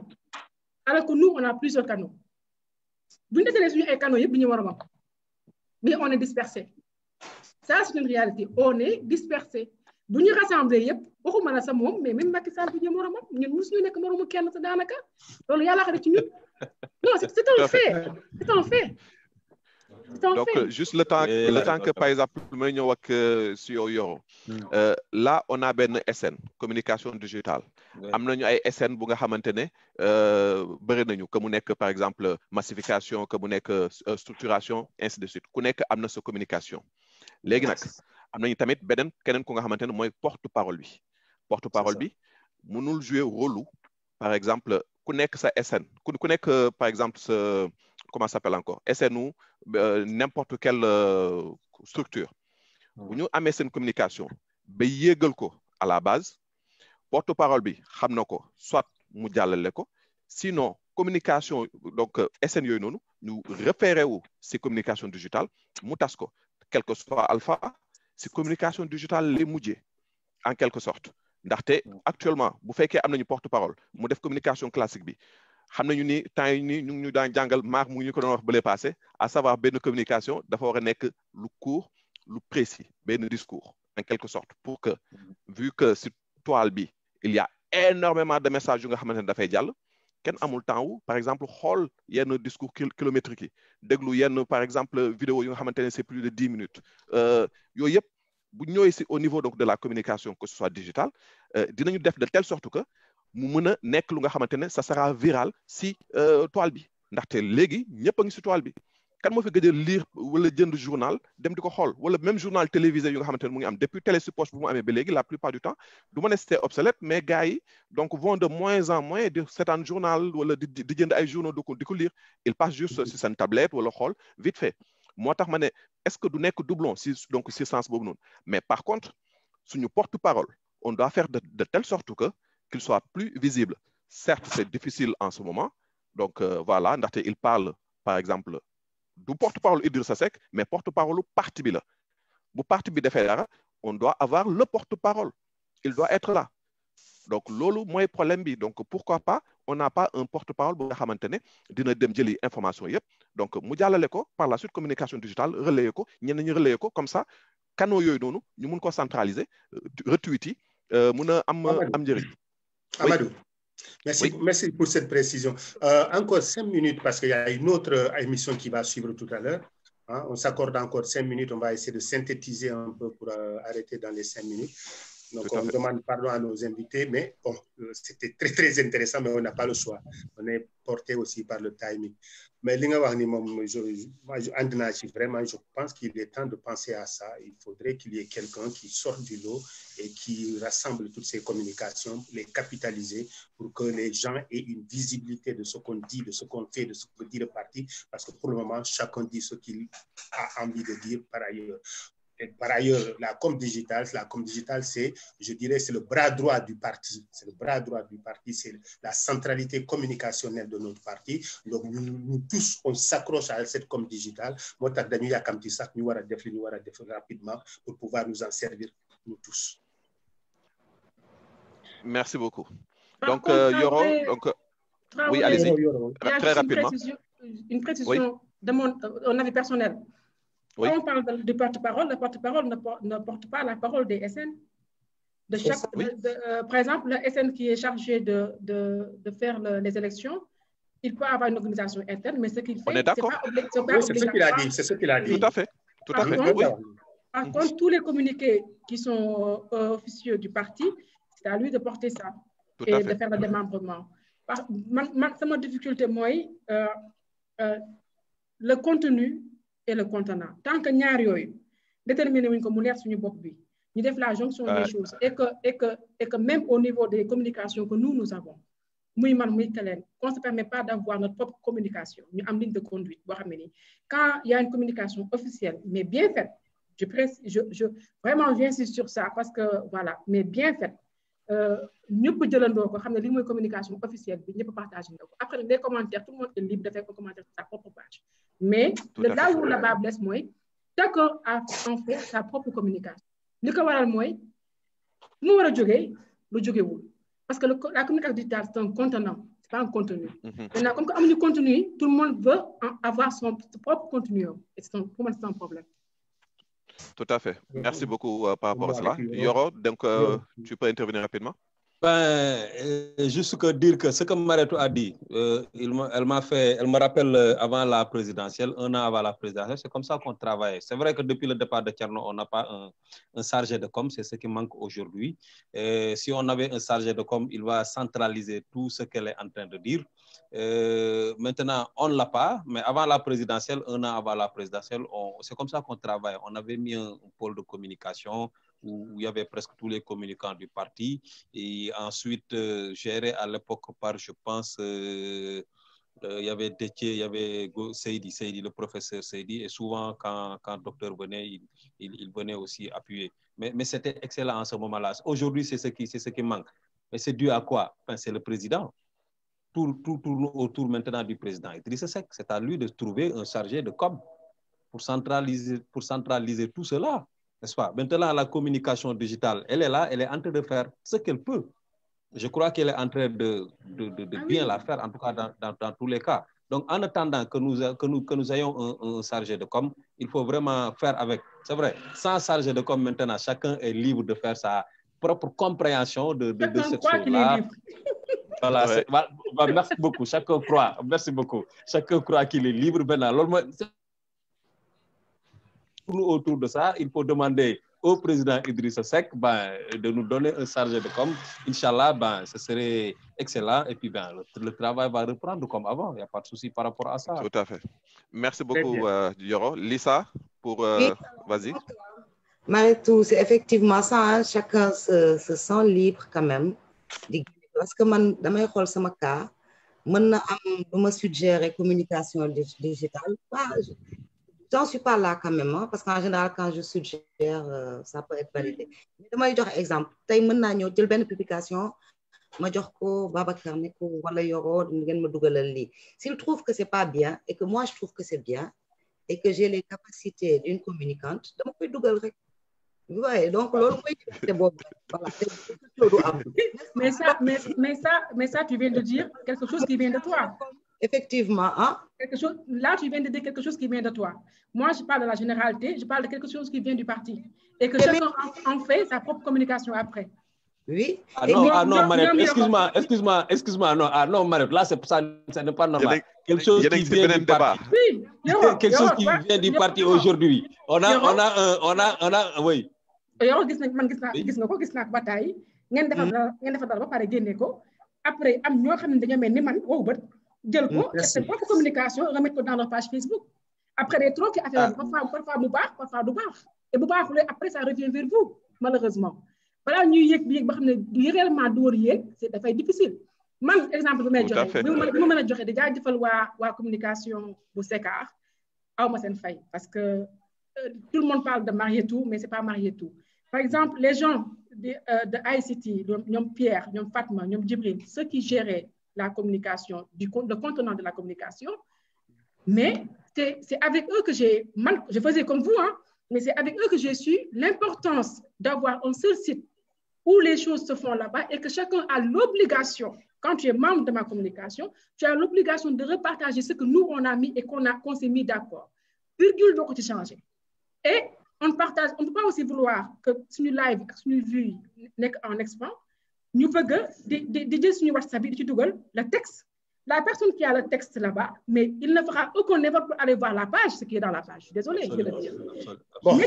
Mettez les liens pendant 1 heure de temps. Qui le veut, qui a envie de voir ce qu'il y a dedans, va voir. Tu vas voir, ça me fait ma vue à moi, ça me fera mon commentaire. Après, tu en fais ce que tu veux au moins. Mais je me le donne gratuitement ce que j'ai mis comme contenu. Un dernier mot de tout le monde et puis on va arrêter là, c'est très intéressant. Mais avant ça, donc, Grand Moustapha, une dernière chose. Donc, oui. Je vous demande et je m'en excuse. Il y a Fatima Ba, donc, vous me contactez, on a intervenir rapidement. Donc, juste 2 secondes, si vous me le permettez, bien sûr. Bon, d'accord, allez, on y va. Puisqu'elle est en ligne, on ne peut pas lui refuser ça. Oui, tout à fait. Donc, là, je vais d'abord voir parce que je ne l'avais pas appelé. Franchement, je suis désolé, émission binaire trop. Donc, malheureusement. Donc, alors, Fatima. Oui, bonjour, tu es en direct actuellement. Apparemment, tu as intervenir rapidement. Donc, par contre, le temps est venu. Donc, tu vas abréger rapidement. Nous les déglu. Par contre, arrêtez le live pour déglu nous. Tu vas intervenir. Déglu si ce téléphone directement.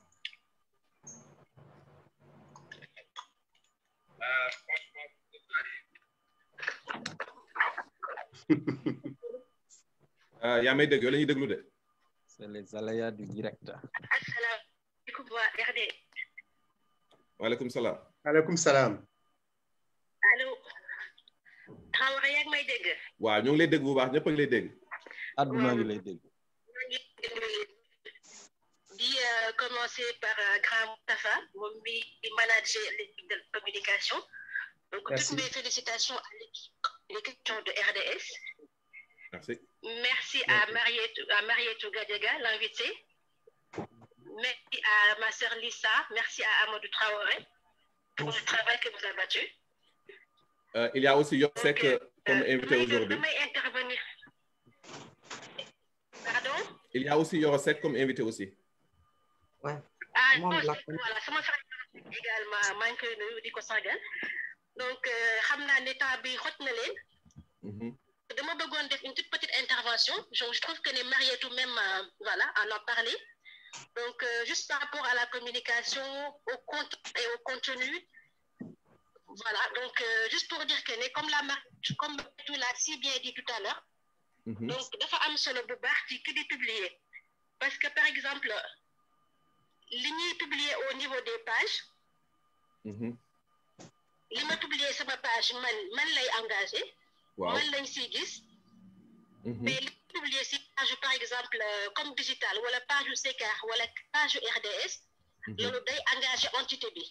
Donc du coup, j'appelle tout le monde, toutes les personnes qui nga xam te ñoo ngi au niveau numérique, ñi nga xam ñi ngi liggéey ci numérique réew mi. Li ma leen di suggérer mooy que ne bu ñuy liggéey ñu bàyyi xel ne liggéey bi dañ ko war a jàppee comme ku yor une entreprise. La communication, même si c'est une communication digitale d'un parti politique, elle doit être gérée comme une communication de l'entreprise. Je m'explique. Oui. Li ngay partager ci page benn entité dafa war a nekk le professionnel loo xamante ne dafay refléter page bi refléter parti bi pas li nga xamante ne moom man la neex rek ma publier ko ci. Donc xam naa ne temps bi xoj na leen. Tout à fait. Loolu rek laa bëggoon intervenir. Donc, de remercier Bouba également Marietou Gadiaga avec son équipe. Donc, on a vu qu'on est au moment de la campagne électorale de 2019. L'équipe ICT Sector a abattu un travail de titan. Je voulais féliciter Bouba. Donc, de féliciter ñëpp ñi nga xamante ne ñu ngi ci plateforme yi ñëpp ñi nga xamante ne ñu ngi ci numérique bi au niveau de réew mi di leen woo à ce que ñu bàyyi xel bu baax ci liggéey bi xam ne liggéey numérique bi du caaxaan. Donc, voilà, lu am solo la daal nañu ci bàyyi xel baax gën ko professionnaliser. Tout à fait. Voilà, di jégalu bu baax xam naa ne temps bi xaj nga leen. Pas de souci. Donc, di leen remercier bu baax a baax. Merci beaucoup, Fatima. Merci, Fatima. Merci beaucoup. Wako, Grand Moustapha, allez-y. Oui, ben, on va donner juste un dernier mot à tous nos invités pour qu'ils puissent dire au revoir et puis on va arrêter là. Yoro? am na benn question bu des de man bëgguma leen yeewi de yéen itam def leen. Lisa dafa yendoo dalaw. Lisa. Lisa la grande.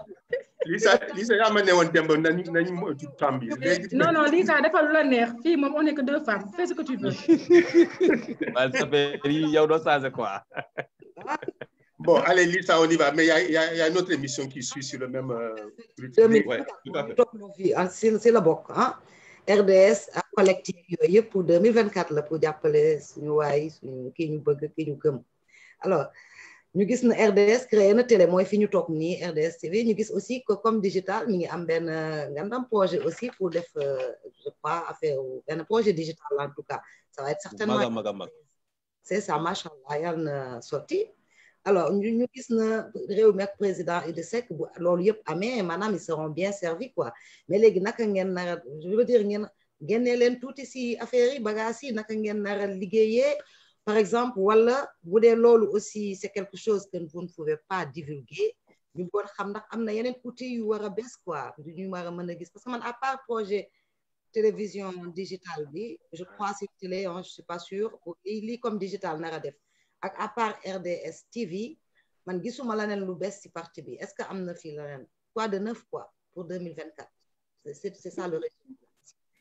Le balcon est neuf. En tout cas des gens qui sont au balcon comme moi c'est du neuf hein lu bees là. Je dirais descendre du balcon ba et tout yow tu peux te permettre ça t'es une daronne mais ñun moom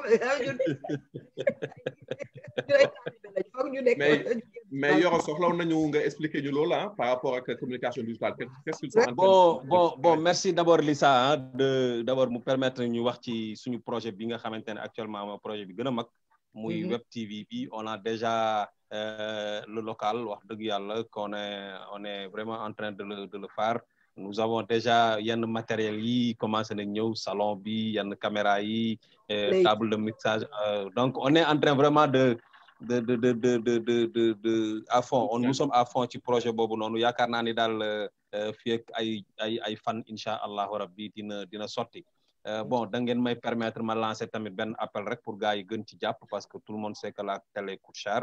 C'est vrai que aujourd'hui nit ñi ñu ngi ciy jàpp bu baax a baax parce que loolu yëpp nag militants yi rek ñoo ko def honnêtement ce sont les militants qui ont trouvé un local ce sont les militants qui ont trouvé des caméras ce sont les militants etc. Donc wax dëgg yàlla bu nekk projet boo xamante ne projet bu mag la xam naa jàpp naa ne sax moom le président di xaar pour wax waa Sénégal asalaamualeykum wa rahmatullah. nam nañu. Ça fait du chaud au cœur. Marietou un dernier mot.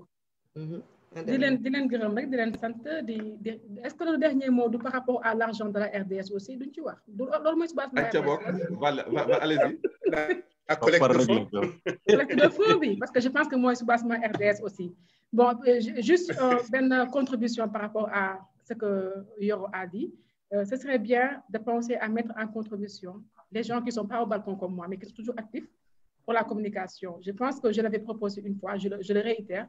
Il serait bien de savoir que mu neex ni ñun ak mu naqari ñu mu neex leen ak mu naqari leen nii lay demee relation bi day jóge ci ñun di ñëw ci yéen donc il faut trouver un moyen de regrouper ces personnalités là autour de vous pour que ça ne soit pas juste les membres de la communication digitale mais les membres des autres communications du parti sont de la communication digitale. Beneen question bi ma bëggoon laaj la ko xëy na après nga tontu ma ci inbox mooy est-ce que le site web du parti qui doit faire partie de votre boulot, est-ce qu'il est en ligne, est-ce qu'il marche, ou bien est-ce que ça va être remis en place ou pas? Parce que je sais que c'est un problème chez nous. Quand moi je voyage dans les séminaires, quand on vient à cette question-là de digital, moi j'ai un problème par rapport à mon parti. Donc il faut que nous disions par rapport à la RDS, je pense qu'on parle de la cotisation. Tout le monde va y adhérer parce que c'est le nerf de la guerre pour toutes les élections, tout le monde le sait. Mais ce n'est pas juste pour les élections, ça doit être pour le fonctionnement, le bon fonctionnement d'un parti politique. Mais je pense qu'il est temps que nous, les jeunes, ou les moins jeunes, ou les plus jeunes, je ne sais même plus dans quelle tranche je suis actuellement, c'est ma matière politique. Je pense qu'il est temps que nous waxtaan ak suñu ay morom wax leen ne que parti bi il faut que ñu xam ne ki am ñaar téeméer ak ki am 100 francs ak ki am 100 000 ak ki yor million ñoo ci yem képp la ko 100 francs et que il faut que ñuy ñàkk def suñu parti.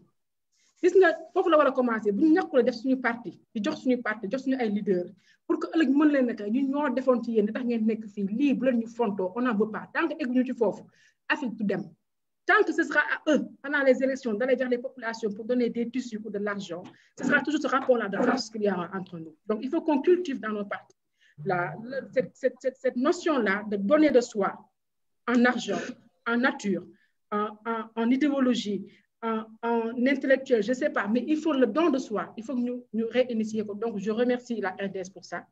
Il le fallait, c'est arrivé à temps et c'est une contribution boo xam ne nii nit ki amul xeeb léegi nit ki du ne man du ma joxe parce que li ma joxe dama koy xeebal c'est neutre et c'est tout ce qu'on attendait. Donc, franchement, je vous remercie pour ça.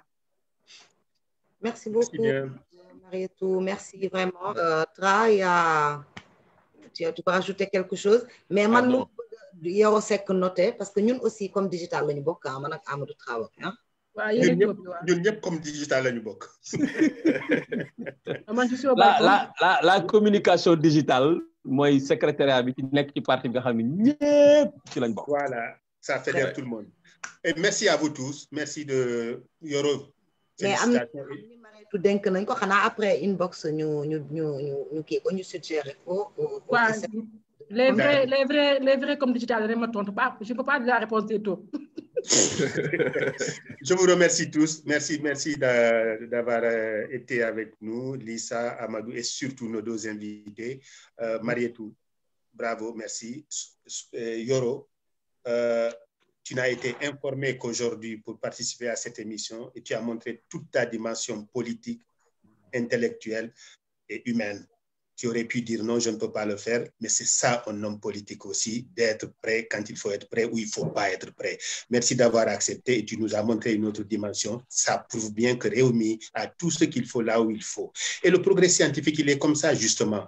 Il n'est efficient que quand il est intelligemment et utilement partagé par tous pour la même ambition que nous avons. C'est quoi cette ambition? Idrissa Seck en 2024 et les locales qui arrivent. Entre-temps, président, ñi nekk fii ak ñeneen yëpp ñu ngi lay nuyu di la saragal et bonsoir à vous tous. Merci de nous avoir acceptés. Vous avez été encore formidablement. Je suis fier de vous. Merci. Bonsoir.